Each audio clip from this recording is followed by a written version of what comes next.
Choose the correct variant. Doğru variantı seçin. There are two cars on the roads. People should use public transport qeyd olunub.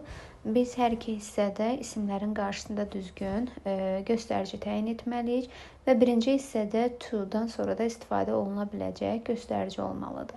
Hansı ki biz to-dan sonra few, much, many və little istifadə edə bilirik. A few və a lot of istifadə edə bilməyəcəyimiz üçün D və Y variantı qrammatik cəhətdən yanlış hesab olunur. Daha sonra cars cəm isimimizdir, maşınlar və biz cəm isimlə much istifadə edə bilmərik. Çünki much sayılmayan isimləri təyin edir deyə B variantı da yanlışdır artıq.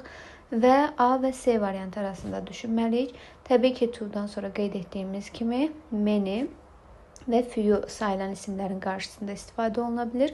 Ona görə də biz C variantını doğru cavab götürmüş olacağıq. There are too many cars on the roads. Yollarda həddən çox maşınlar var.